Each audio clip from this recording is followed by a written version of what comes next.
반갑습니다. 네. 수요 2부 예배에 오신 모든 성도분들 가운데 하나님 우리 아버지의 사랑하심과 또한 우리 주 예수 그리스도의 평강이 함께 하시기를 바랍니다. 네, 이제 추석 연휴가 지났습니다. 추석 잘 보내셨나요? 네.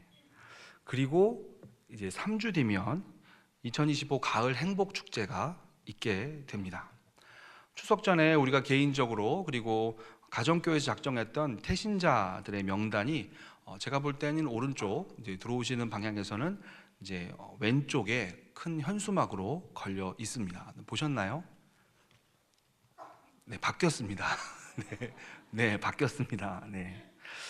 저희 교육자들은 그 각 교구에서 이 받은 명단에 대해서 한 번씩 다 살펴보고 또한 우리가 직접 이 명단을 채워가면서 작정한 이 태신자분들을 생각하면서 적으셨던 이런 기도 제목을 찬찬히 함께 살펴보고 기도하고 있습니다.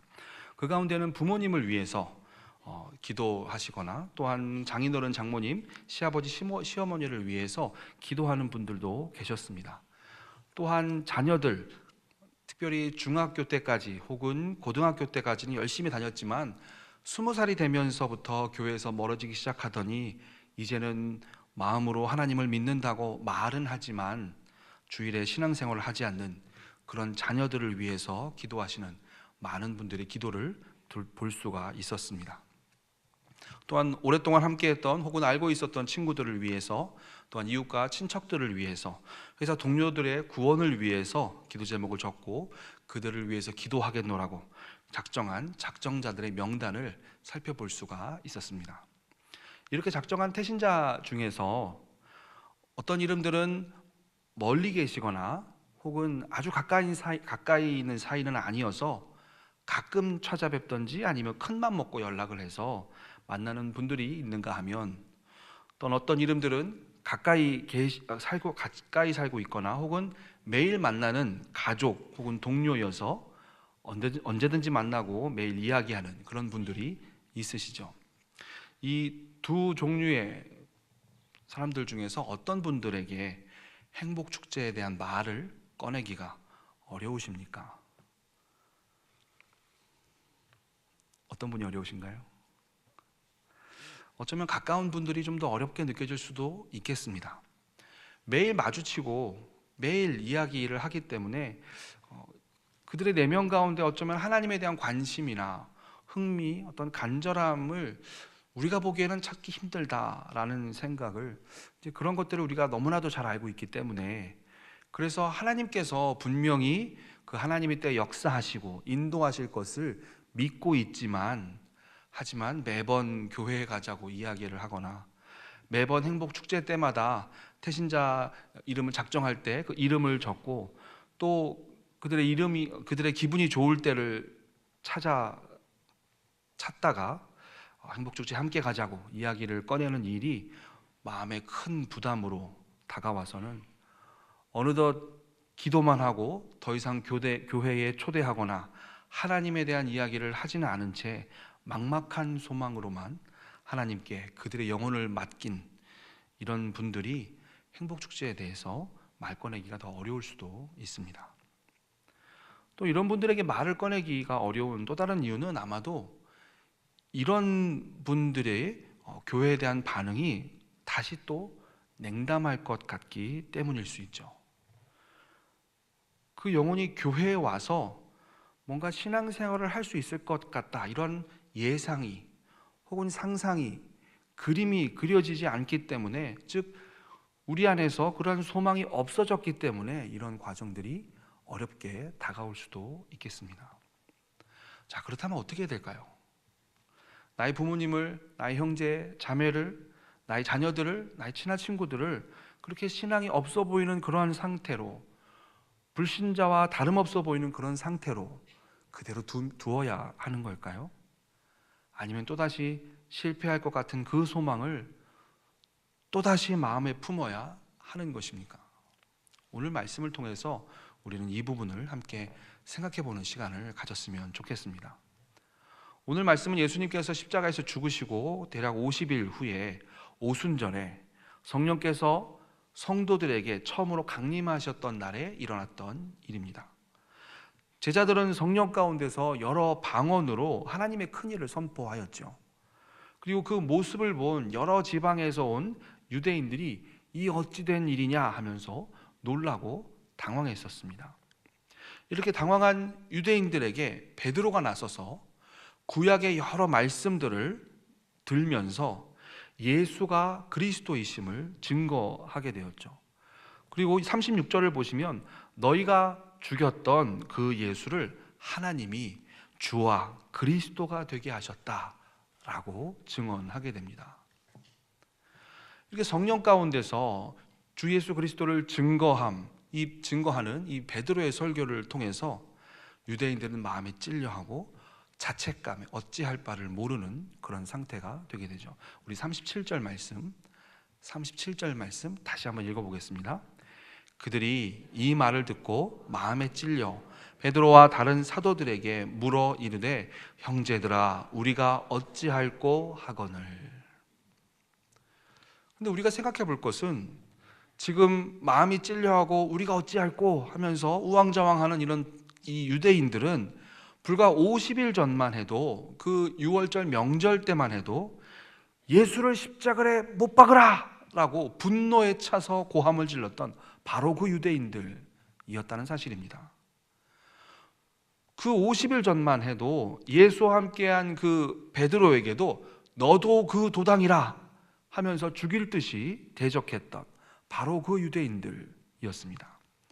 그런데 이 유대인들이 자신들이 십자가에 못 박아 죽였던 이 예수를 하나님이 주와 그리스도로 만드셨다라는 사실, 즉 그 예수가 참으로 메시아였다라는 사실이 부활하심과 특별히 성령 강림으로 증명이 되자 유대인들은 심령에 마음의 찔림이 있게 되고 우리가 어찌할꼬 하면서 자신들이 살 방도를 찾게 된 것이죠. 그때 베드로가 유대인들에게 그들이 살 방도를 보여줍니다. 38절 말씀 같이 한번 읽어보겠습니다. 베드로가 이르되 너희가 회개하여 각각 예수 그리스도의 이름으로 세례를 받고 죄 사함을 받으라. 그리하면 성령의 선물을 받으리니. 베드로는 당황하는 유대인들에게 두 가지를 강하게 권면합니다. 첫 번째는 회개하라이죠. 마음을 바꿔라. 지금까지 삶의 방향을 바꿔서 생명의 주권자가 되시는 주님께로 삶의 방향을 바꿔야 한다. 살아날 방도가 오직 우리의 구원을 위해서 예수께로 향하는 것에 있으니 이제는 삶의 방향을 바꿔야 한다라고 강권한 것입니다. 두 번째는 세례를 받으라 라고 권면합니다. 여기서 세례를 받는 것은 특별히 예수 그리스도의 이름으로 세례를 받는 것을 의미하죠. 이제는 예수 그리스도를 내 인생의 삶의 주인으로, 삶의 구원자로 믿고 영접하여서 이제는 나의 옛사람이 죽었고 새 사람으로 다시 거듭났음을 많은 증인 앞에서 고백하고 증언하는 이러한 세례를 받으라고 권면한 것입니다. 그리고 이 세례에 대해서 38절 후반부에 보시면 뭐라고 되어 있냐면 죄사함을 위한 세례인 것을 말씀하고 있습니다. 원어의 뉘앙스로는 한글에서는 죄사함을 받으라 라고 되어 있지만 원어의 뉘앙스로는 너의 죄를 용서하기 위한 세례인 것, 이렇게 표현이 되어 있죠. 빚진 자의 빚을 탕감해 주듯이 죄인들의 죄를 면제해 주는 죄용서, 이 죄용서를 하게 하는 그것을 위한 세례, 이것을 받으라라는 것이죠. 그렇게 회개와 죄용서를 위한 세례를 받은 후에 성도들은 어떻게 됩니까? 38절 후반부에 보시면 그들이 무엇을 받죠? 한 번 더 보여주시겠어요? 38절 후반부. 그리하면 성령의 선물을 받으리니 라고 되어 있죠. 이것은 성령이라는 선물을 받게 되는 것을 말씀합니다. 성령께서 우리 내면에 오시면 어떤 일이 일어납니까? 성령께서는 우리의 마음 가운데 새 마음을 창조하십니다. 그래서 에스겔 36장 25절에서 27절까지 말씀을 보시면 25절에서 우리 가운데 모든 더러운 것, 우상으로부터 우리를 깨끗하고 정결하게 하실 뿐만 아니라 26절을 보면 우리 내면 가운데 있는 굳은 마음, 강팍한 마음을 제거하시고 부드러운 마음을 주셔서 27절 말씀을 보시면요, 우리의 심령 깊은 곳에서부터 하나님의 말씀, 하나님의 율례와 규례, 이것을 지키고 싶어 하는 마음이 들게 되고, 그렇게 해서 실제로 율법을 지키는 삶을 살아가게 하시는 분이 바로 이 성령 하나님이십니다. 우리는 이 성령이라는 선물을 받게 되는 것이죠. 자, 이렇게 하나님께서 이런 선물들을 우리에게 주시는 이유가 무엇입니까? 그 이유는 하나님이 그렇게 하시겠다고 약속을 하셨기 때문입니다. 39절 말씀을 다시 한번 읽어보겠습니다. 이 약속은 너희와 너희 자녀와 모든 먼데 사람 곧 주 우리 하나님이 얼마든지 부르시는 자들에게 하신 것이라 하고, 39절 말씀을 보시면 하나님이 주신 이 약속은 너희에게 주신 약속이고, 너희 자녀에게 주신 약속이고, 또한 모든 먼데 사람, 즉 그가 얼마나 멀리 떨어져 있는 것과 상관없이, 또한 그가 누구이든지 어떤 상황이든지 상관없이 하나님이 부르시는 자들이라면 그들에게는, 그들이 회개하고 예수를 믿는다는 고백이니 세례를 받게 된다면 그들에게는 죄 용서를 받게 될 뿐만 아니라 성령이라는 선물을 받게 될 것이다 라고 하는 이 약속이 적용될 것이다 라고 말씀하는 것이죠. 이러한 하나님의 약속에 대한 권면과 또한 그들이 살 방도가 이렇게 보이게 되자 41절 말씀을 보시면 그들은 믿음으로 반응하게 됩니다. 그 말을 받은 사람들을 세례를 받으매 라고 되어 있죠. 그 자리에 있었던 3,000명의 유대인들은 믿음으로 결단하고 세례를 받게 됩니다. 주 예수 그리스도의 이름으로 그를 믿는다고, 예수를 믿는다고 많은 증인 앞에서 자신을 신앙을 고백하는 이 세례를 받게 된 것이죠. 그리고 그들은 분명 죄 용서의 세례를 받았을 것이고, 또한 성령이라는 선물도 그들이 받았을 것입니다. 여기까지가 우리가 함께 살펴본 말씀입니다. 오늘 말씀은 그렇다면 우리에게 어떤 메시지를 줄까요? 오늘 말씀은 우리에게 세 가지의 중요한 메시지를 전하게 됩니다. 첫 번째로 우리 함께 읽어보면 좋겠는데요, 첫째 함께 읽겠습니다. 하나님의 역사는 예상치 못한 사람에게 일어난다 하는 것입니다. 그렇습니다. 오늘 말씀에서 제자들에게 이러한 유대인들의 반응은 참으로 예상치 못한 일이었습니다. 왜냐하면 이 제자들은 예루살렘에 모였던 거의 모든 유대인들이 성내며 분노하며 예수를 십자가에 못 박으라 라고 외쳤던 그 외침을 들었던 사람들입니다. 불과 한 달하고 보름 전에 있었던 일이었죠.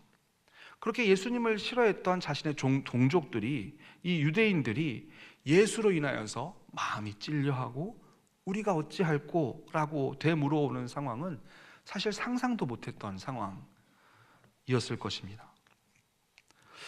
근데 이렇게 전혀 예상하지 못한 사람들에게 변화가 일어났던 일은 성경 곳곳에 있습니다. 가장 대표적인 예가 바울로 회심하기 전 사울의 예이죠. 사도행전 8장 1절 말씀을 보시면 사울이 그가 죽임당함을 마땅히 여기더라 라고 기록되어 있습니다. 여기서 그는 스데반이죠. 사울은 스데반의 죽음을 마땅히 여기던 사람이었습니다. 예수를 따르는 사람들은 마땅히 죽어야 한다라고 생각했던 사람이었죠. 또한 그는 이런 것이 생각으로만 끝나지 않고 사도행전 9장 1절과 2절 말씀을 보시면 제자들을 향한 위협과 살기, 즉 죽이고자 하는 마음이 가득하여서 예루살렘 외의 지역에까지 찾아가서 2절 말씀을 보여주시면 다메섹까지 찾아가서 그러니까 예수를 따르는 그 도를 따르는 사람을 만나면 남자든 여자든 남녀를 막론하고 잡아서 결박하여 예루살렘으로 끌고 오고자 하는 그런 공문을 받아가지고 제자들을 핍박했던 흡사 괴물 같은 그런 사람이었습니다. 그랬던 사울이 회심을 하였죠. 누구도 예상하지 못했던 회심이었습니다. 심지어 사울의 회심 소식을 하늘로부터 들었던 사람도 이것을 믿지 못할 만큼 정말 믿을 수 없는 회심이었습니다. 하지만 이 사울 또한 분명 회심하였습니다. 하나님의 강권적인 역사로 생명의 구원의 빛이 그에게 비춰지자 그는 고꾸라졌고 며칠을 먹지도 마시지도 못한 채 하나님을 찾게 되었습니다. 이와 같은 역사가 우리들의 태신자들에게도 일어날 줄을 믿습니다. 어제까지 우리가 보았던 그들의 말과 행동으로 볼 때는 이러한 일들이 일어나고는 전혀 예상치도 못하고 어떠한 소망도 없어 보이는 그런 사람들, 그런 그들이지만 우리가 전혀 예상치 못한 일을 일으키시는 하나님의 그 회심의 역사가 그들이 변화될 것을 기대하면서 간절한 마음으로 이름을 적어냈던 그 태신자에게 어느 날 갑자기 일어나게 될 것을 우리 주 예수 그리스도 이름으로 간절히 축원합니다.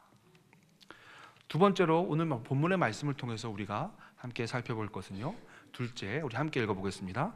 사람을 변화시키는 역사는 성령께서 주도적으로 하신다라는 것입니다. 유대인들이 베드로의 설교를 듣고 난 후에 37절의 반응이 나타났습니다. 마음이 찔려하고 살아날 방안을 구하면서 형제들아 우리가 어찌할꼬 이렇게 묻지요. 이렇게 변화된 유대인들의 모습은 베드로의 탁월함 때문입니까? 베드로의 설교가 탁월해서 이런 결과가 나타난 것입니까? 그렇지 않지요. 성령께서 그들의 영혼을 직접 찾아오셔서 그들에게 진리를 보이시고 그들의 마음을 새롭게 하셨기 때문에 이런 일들이 가능한 것입니다. 여기에 대해서 요한복음 16장 13절과 디도서 3장 5절에 이렇게 기록되어 있습니다. 함께 읽어보면 좋겠는데요. 요한복음 16장 13절 함께 읽겠습니다. 그러나 진리의 성령이 오시면 그가 너희를 모든 진리 가운데로 인도하시리니 그가 스스로 말하지 않고 오직 들은 것을 말하며 장래의 일을 너희에게 알리시리라. 아멘. 디도서 3장 5절도 같이 읽겠습니다. 우리를 구원하시되 우리가 행한 바 의로운 행위로 말미암지 아니하고 오직 그의 긍휼하심을 따라 중생의 씻음과 성령의 새롭게 하심으로 하셨나니. 아멘. 그렇습니다. 요한복음 16장 31절 말씀을 보시면 성령께서 너희 위에 임하시면 그가 너희를 모든 진리 가운데로 인도하실 것이다 라고 말씀하십니다. 또한 디도서 3장 5절은 우리가 구원받은 것이 성령의 새롭게 하심으로 말미암은 것이다 라고 말씀하십니다. 그러니까 유대인들의 마음 가운데 이런 극적인 변화가 있는 것은 성령께서 그들의 마음 가운데 역사하셔서, 그래서 그들 자신이 가지고 있었던 어떤 능력이나 소질이나 그런 것이 아니라, 또한 전하는 사람의 어떠한 탁월함 이런 내용이 아니라 성령께서 그들을 진리 가운데로 인도하신 것이고 성령께서 그들을 새롭게 하신 결과인 것이죠. 마찬가지로 우리 태신자들의 마음이 변화하고 교회로 발을 딛고 그렇게 해서 주께로 나아오게 되는 일은 성령께서 그들을 진리로 인도하시고 그들의 마음을 새롭게 하실 때에 가능한 일입니다. 결코 우리의 어떤 능력이나 우리의 어떤 봉사로 일어난 일이 아니지요. 물론 하나님은 우리의 여러 가지 설득하는 말이나 봉사의 일을 사용하실 수 있습니다. 하지만 이런 것들은 결정적이지 않습니다. 그들의 심령을, 그들의 중심을, 그들의 결단을 일으키시는 분은 성령 하나님이시죠. 이 성령 하나님의 역사하심을 의지하여서 성령께서 우리 태신자들의 심령 가운데 임재하시기를 믿으시기를 축원합니다.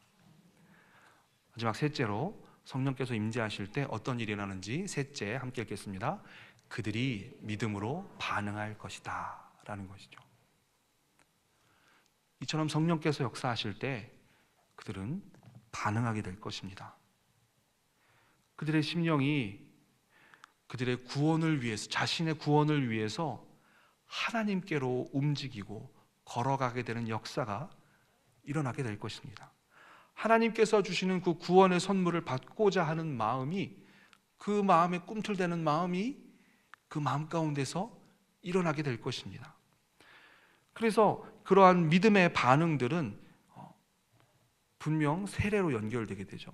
오늘 말씀 사도행전 8장 35절에 38절 말씀을 보시면 빌립이 전한 복음을 듣던 이 국고를 맡은 내시는 36절 말씀을 보시면요, 보라 물이 있으니 내가 세례를 받으면 무슨 거리낌이 있느냐 라고 하면서 38절에서 둘 다 물에 내려가 이제 빌립이 세례를 베풀고 그 내시는 세례를 받게 되는 일들이 일어나게 되었습니다.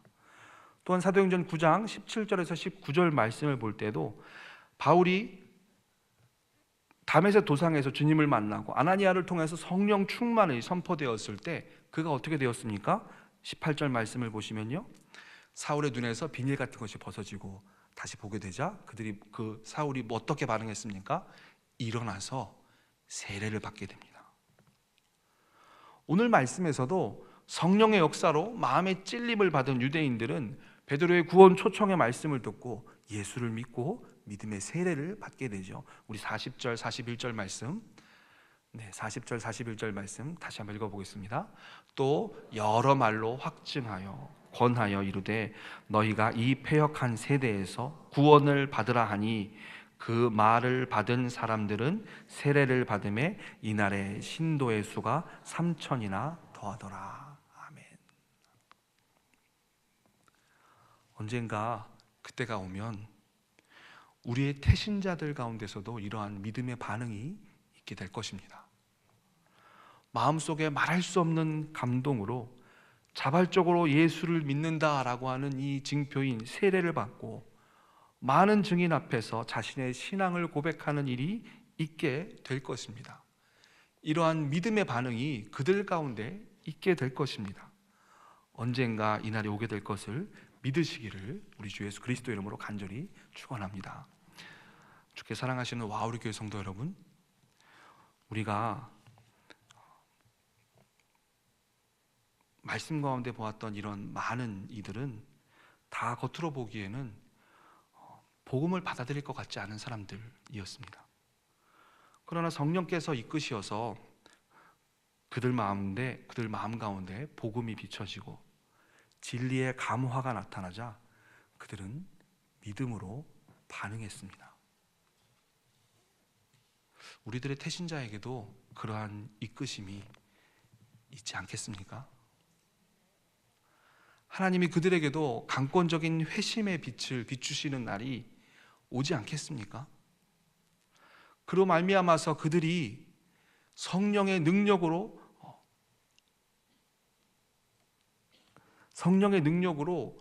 회개와 세례와 회심으로 반응하는 날이 오지 않겠습니까?